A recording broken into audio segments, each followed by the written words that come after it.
Orlando, Miami, didn't matter for the Sooners. The same result, an orange crush. I'm Barry Tramel along with OU writer Ryan Aber. We're here on the floor of Sun Life Stadium, where on New Year's Eve in the Orange Bowl, Clemson took it to the Sooners 37-17 in a national semifinal.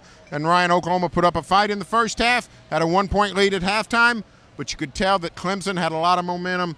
The Tigers dominated the second half. Yeah, no doubt about it. Even going into that, into halftime, Clemson seemed to be gaining the momentum. They left a lot of points out on the board in the first half. Didn't quite get things going, but still they were only down a point at halftime, 17-16. And in the second half, Clemson's offense kept doing what it was doing early, where they had success with Deshaun Watson. They got a little bit better through the air, and OU losing a couple guys, Jordan Evans, inside linebacker, and eventually Samaje Perine for a little bit, Joe Mixon for a long time, really hurt their offense. Well, the Sooners looked good early. Nice touchdown drive to open the game. But Clemson's offense, after a little shaky start, really started producing. OU didn't get much stop the rest of the first half. Zach Sanchez's interception really gave OU some momentum, kept the lead there at the end of the first half. But that second half, Oklahoma's offense couldn't get the running game going. Clemson's defense dominated, and Clemson's offense ran the ball like crazy. The rushing discrepancy, really the difference in the game. And when you have a team that can run it and a team that can't, you got to have a ton of big plays to offset that.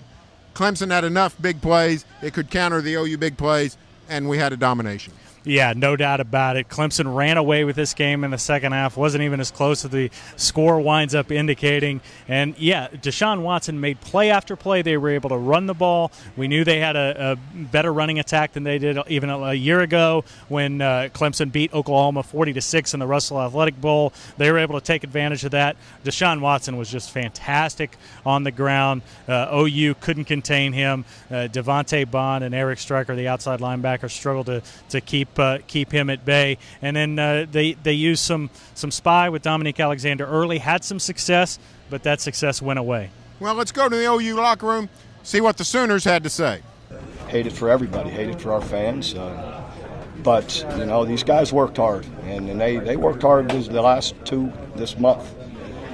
And it showed on the first half. We're out there 17-16, so we're ready to play. And in the end, they made the plays in the second half, and we couldn't make one.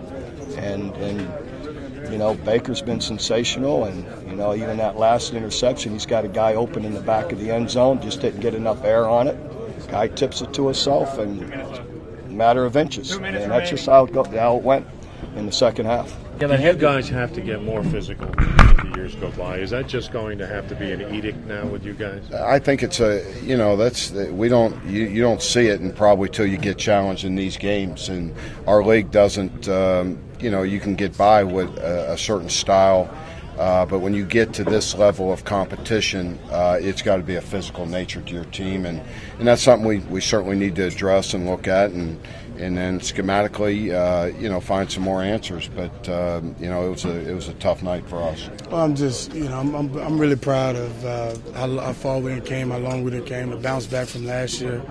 I think Coach Sweeney said it best yesterday at the luncheon when he said sometimes it's really not all about winning or losing. It's the things that you do to inspire people and help people in need. And it's just been an incredible run, and it does hurt to see the guys, all the seniors, emotional, and we really wanted it, and it came up short, and better team got it today. Just didn't have enough tonight, but they ain't proud, man. I told them that yesterday.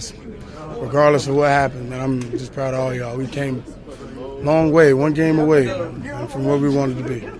We've played good for the majority of this year, and a lot of things we'll look on and be proud of. But, a night like tonight still shows you that we still have a long way to go. And we've got a pretty strong, nucleus of guys back that'll be better. We think we're going to continue to recruit better and put better pieces, based on these guys getting to see the product on the field they saw this year. And we'll expect to be better next year. How tough was it to walk off the field for the final time in this uniform? Man, real tough. I couldn't believe it. Time's flown by so fast. But God has blessed us, this team, in so many different ways. So it's kind of hard to be mad and have your head hanging down. I mean, me personally, I'll let it go. But, as a team, it's definitely going to eat at us because we were so close, but yet, so far. And we got to come out next year, with a bigger chip on our shoulder than we had this year and, show that we are a national contender and, hopefully get there. What do you think this team learned from kind of the resetting of the foundation of this program this year that they can use for next year? Family. This team right here, we're more than just a team. And, that family aspect brought us together, made us play for each other more and not just to, win the game. We actually play for each other. And just to have that going into next year, it's going to be the biggest part of our success. And, we hope we can just keep it going. Man, this is the closest thing that I've ever been to, like, family, man. All these guys are my true brothers. Like, if anything ever went down with any of these guys, I'm right there with them. I mean, parents die, anything. They get married, they having babies. I'm going to be there for them. And next year, I'm going to try to be at every game I could be at. Hopefully, I make it to the NFL. If not, I'll be at every game for sure. I mean, because I love these guys. And I want to see all these guys succeed in life. And I just wish all these guys the best. And I love these boys with my whole heart. And so the OU football season ends. Now, the good news. Basketball season's awfully promising. The Sooners ranked in the top 3 in America. They got a showdown with number 1 or number 2 Kansas on Monday night, so you can heal your wounds there. But really, this despite the results here in Miami, it was a renaissance season for Oklahoma. An outright Big 12 title, a return to national prominence, 16 starters back. This is a bitter defeat. But the future looks really bright for Bob Stoops' regime. Yeah, no doubt about it. They don't want to hear it right now, but coming off that 5-loss season and everybody started to doubt Bob Stoops and this program and could it get back to where it was a few years ago, now it is back.